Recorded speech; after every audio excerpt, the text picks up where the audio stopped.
अभी तक आपने हमारे चैनल को सब्सक्राइब नहीं किया तो सब्सक्राइब कर लीजिए और बेल आइकन को प्रेस कर दीजिए ताकि हमारे नए वीडियोस नोटिफिकेशन सबसे पहले मिल जाए आपको।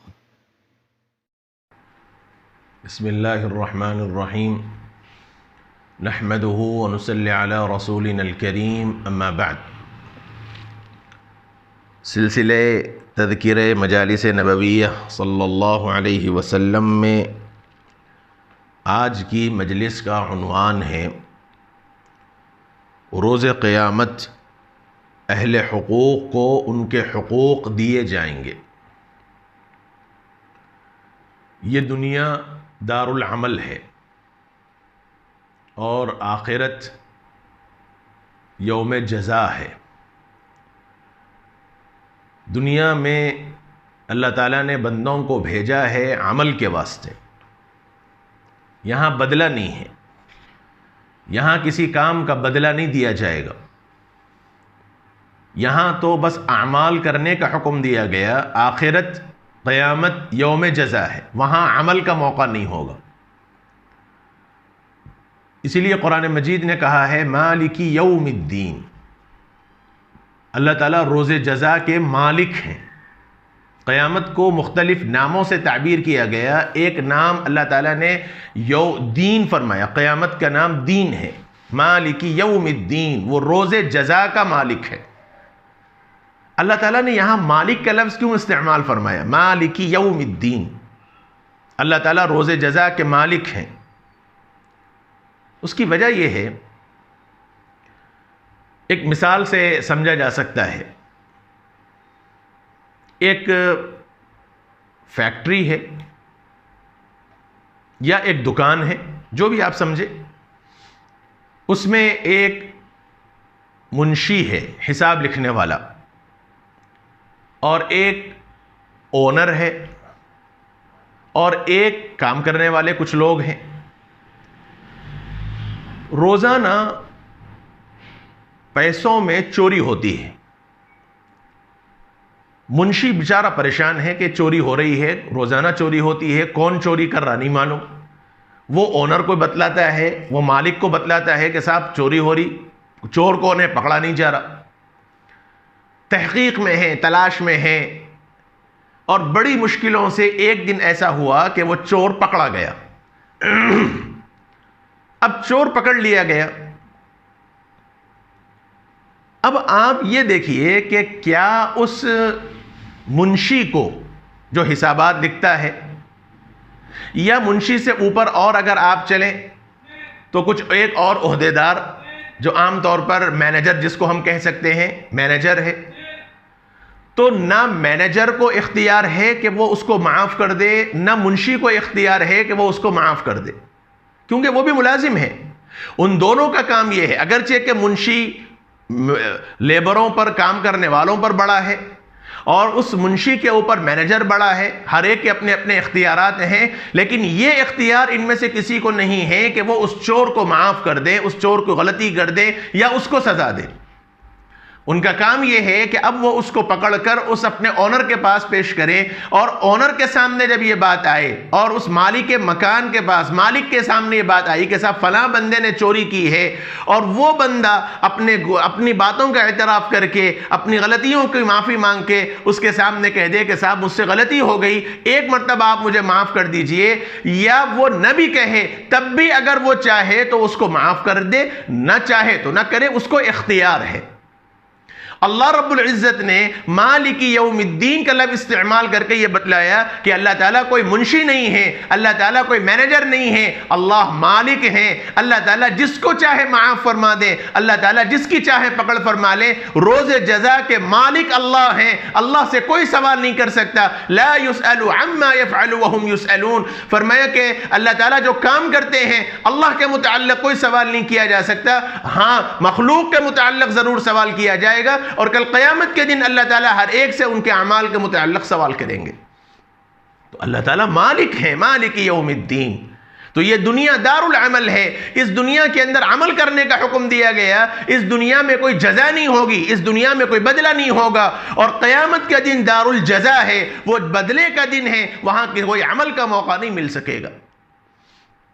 लेकिन बाज़ गुनाह ऐसे हैं कि अल्लाह ताला उसकी सज़ा दुनिया में भी देते हैं। अल्लाह के नबी सल्लल्लाहु अलैहि वसल्लम ने एक रिवायत के अंदर यह फरमाया कि वो बहुत से गुनाह जिनकी सज़ा अल्लाह ताला आखिरत में देंगे, बस कुछ सज़ाएं ऐसी हैं, कुछ काम ऐसे हैं जिसकी सज़ा अल्लाह दुनिया में भी देते हैं। और वो है, उनमें से एक हुजूर ने फरमाया माँ बाप की नाफरमानी। माँ बाप के नाफरमान शख्स को अल्लाह ताला आखिरत में जो सज़ा देंगे वो देंगे, लेकिन दुनिया ही के अंदर अल्लाह रब्बुल इज़्ज़त उसकी सज़ा ज़ाहिर फरमा देते हैं। और ये साजिज ने भी और कई लोगों ने भी मुशाहिदा किया होगा, जो दुनिया में अपने माँ बाप का नाफरमान रहा है, जो अपने माँ बाप का नाफरमान रहा है, हकीकत यह है कि मरने से पहले अल्लाह ताला ने उसको ऐसी खतरनाक सजाएं दी हैं कि लोग देखकर अश करते हैं। ये तजर्बा है। माँ बाप की नाफरमानी की सजा अल्लाह ताला दुनिया ही में अता फरमाते हैं। बहरहाल ये ज़िम्नन बात आ गई, ये दुनिया दारुल अमल है और आखिरत दारुल जज़ा है। इसी के मुताल्लिक़ अल्लाह ताला ने फरमाया रोज़े क़यामत अहले हुकूक को, चूँकि दारुल जज़ा है, बदला मिलने का वक्त है, इसलिए हर आदमी को एक एक चीज़ का बदला दिया जाएगा। नबी अकरम सल्लल्लाहु अलैहि वसल्लम ने दरबार नबूवत में मौजूद हाजिरीन से आज एक सवाल किया। हुजूर ने एक सवाल किया मौजूद सहाबा से, फरमाया बतलाओ आपके नज़दीक मुफलिस कौन है। सहाबा से हुजूर ने पूछा कि बतलाओ तुम मुफलिस किसको समझते हो? गरीब आदमी, माल बिल्कुल गरीब, ज़रूरत का मुस्तहिक, किसको समझते हो? तो सहाबा ने अर्ज़ किया मुफलिस वो है जिसके पास दरहम और माल ना हो। बिल्कुल वाज़ेह है, जिसके पास कोई माल ना हो, ज़रूरत ना हो, वो आदमी मुफलिस होता है। आप सल्लल्लाहु अलैहि वसल्लम ने फरमाया कि नहीं, मेरी उम्मत का मुफलिस वो होगा, हुजूर ने फरमाया मेरी उम्मत का मुफलिस वो होगा जो क़यामत के रोज़ मैदान हश्र में इस हालत में आएगा कि किसी को गाली दी थी, किसी पर बहतान तराशी की थी, किसी का माल नाहक खाया था, किसी का खून किया था, किसी पर जुल्म किया था, इन सब मजलूमों को उसकी नेकियों में से बदला दिया जाएगा। यानी नेकियों का खूब अमल होगा, अपनी जगह बड़ा नमाजी होगा, अपनी जगह बड़ा सदका खैरात करने वाला होगा, बड़े नेकियों का खजाना लेकर आएगा, लेकिन उसके साथ साथ ये लोगों की हक तलफी कर रखी थी, किसी को नाहक बुरा भला कह दिया था, किसी को इल्ज़ाम लगा दिया था, किसी को बुरा भला कह दिया था, किसी का माल हड़प कर लिया था, किसी को कुछ तकलीफ दे दी थी, किसी को थप्पड़ मार दिया था, मुख्तलिफ किस्म का जुल्म उसने दुनिया के अंदर कर रखा था। तो कल क़यामत में ऐसा बदला दिलाया जाएगा कि इस आदमी के जितनी नेकियां हैं, इस आदमी के जितनी नेकियां हैं, उन नेकियों के जरिए उसको उन हुकूक वालों को हक दिलाया जाएगा। और बाज़ रिवायात में यह सराहत की गई है, रसूलुल्लाह सल्लल्लाहु अलैहि वसल्लम ने फरमाया, अल्लाह ताला फरमाएंगे अद्दिल अमाना, अल्लाह ताला बंदों से पूछेंगे, उस आदमी से कहेंगे अमानत का हक अदा कर, तूने इसका हक मारा था, उसका हक अदा कर। अब वो अर्ज करेगा अन्ना या रब्बी लैसा इंदी मालुन वला दिरहम, ऐ अल्लाह कहाँ से अदा करूं, मेरे पास ना माल है, ना मेरे पास अब कोई दिरहम है, ना मेरे पास कोई और चीज़ है, मैं कैसे अदा करूं।